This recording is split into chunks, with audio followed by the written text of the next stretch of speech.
Hello दोस्तों, आज मेरा ट्रेडिंग जर्नी का डे 8 है। आज मैंने मार्केट में ये नया जाना है कि वॉल्यूम इंडिकेटर क्या होता है और ये चार्ट पर कैसे वर्क करता है।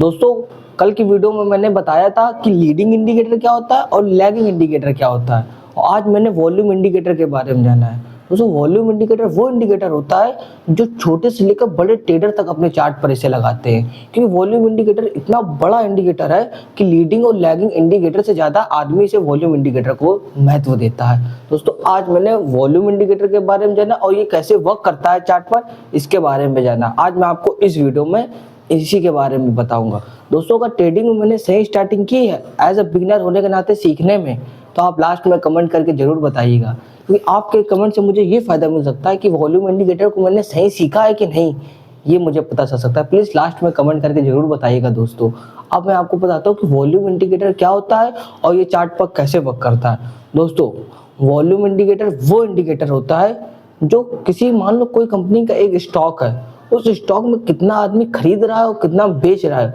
उन दोनों की संख्या को काउंट करता है। इसे हम लोग वॉल्यूम इंडिकेटर कहते हैं। वॉल्यूम इंडिकेटर के लगाने से ही हमें पता चल सकता है कि इस स्टॉक पर कितने खरीदने और कितने बेचने वाले हैं। इससे हमें ये पता चल सकता है कि वॉल्यूम इंडिकेटर ये होता है। अब ये कैसे वर्क करता है, अब मैं इसके बारे में बताता हूँ। दोस्तों, आपको ये तभी समझ में आएगा जब इसे थोड़ा आप बिना स्किप किए और ध्यान से समझेंगे, क्योंकि एज अ बिगिनर होने के नाते ये चीज़ मैं समझाऊँ और मैं थोड़ा बहुत जाना हूँ कि हकीकत में वॉल्यूम इंडिकेटर बहुत ही लाभदायक है, तो मैं आपको इसके बारे में बता रहा हूँ। प्लीज़, अगर आप भी एक बिगिनर हैं, आप भी अगर स्टार्टिंग कर रहे हैं, तो मेरी डेली ट्रेडिंग जर्नी में जुड़िए और जो जो मैं सीखता जा रहा हूँ आप भी वो सीखिए मेरे साथ। दोस्तों, अब मैं आपको बताता हूँ वॉल्यूम इंडिकेटर के कितने प्रकार हैं। दोस्तों, वॉल्यूम इंडिकेटर के 4 तरीके से वर्क करता है। आज मैं आपको उन 4 तरीकों के बारे में बता रहा हूँ। दोस्तों, पहला तरीका है वॉल्यूम, प्राइस का।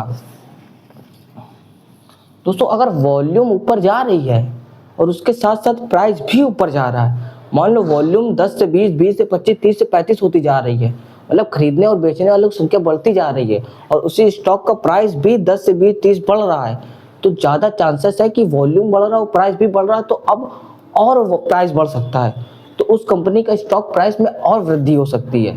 पहला स्टेप ये हो गया कि वॉल्यूम बढ़ा और प्राइस भी बढ़ा,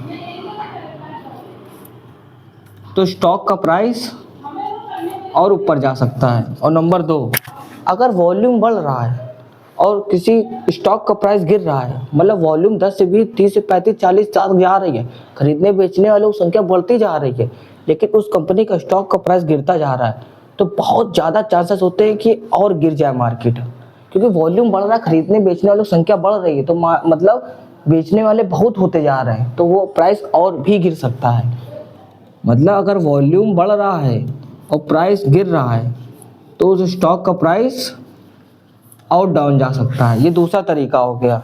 दोस्तों, तीसरा तरीका वो होता है, मान लो कोई कंपनी का कोई स्टॉक है, वॉल्यूम भी गिर रही है और प्राइस भी गिर रहा है, मतलब वॉल्यूम 20 से 15, 15 से 10, मतलब अब आदमी खरीद और बेचने में इंटरेस्ट नहीं रख रहा है और प्राइस भी उसका गिर रहा है, तो ऐसे केसेस में होता है कि मार्केट कभी भी रिवर्स करके ऊपर जा सकती है, एक मतलब साइड वे रेंज में फंस सकती है कि वॉल्यूम भी गिरा है और प्राइस भी गिर रहा है, तो मतलब मार्केट कभी भी रिवर्स भी कर सकती है, रिवर्सल भी दे सकती है, या फिर साइड वे हो सकती है।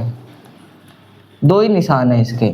इस सिचुएशन में हमें को ये सिग्नल मिलता है कि अभी मार्केट में ट्रेड करने की कोई ज़रूरत नहीं, क्योंकि मार्केट में वॉल्यूम नहीं है, वॉल्यूम के साथ साथ प्राइस भी एक रेंज में फंसा हुआ है, तो मतलब साइड वे है, इसमें आप ट्रेड ना लें तो ज़्यादा बेहतर है। दोस्तों, चौथा तरीका है कि अगर वॉल्यूम भी गिर रही है, उसके साथ साथ प्राइस बढ़ रहा है, मतलब वॉल्यूम गिर रही है और प्राइस बढ़ रहा है, वॉल्यूम 20 से 10, 10 से 5 हो रही है और प्राइस 10 से 15, 15 से 20 होता जा रहा है, मतलब खरीदने बेचने वाले कम है, तभी प्राइस बढ़ता जा रहा है स्टॉक का, तो इसके ज़्यादा चांसेस है कि प्राइस कभी भी रिवर्स करके, अब पहले तो अब दिखा रहा है वो ट्रैप कर रहा है, अब वो कभी भी रिवर्स होकर डाउन जा सकता है।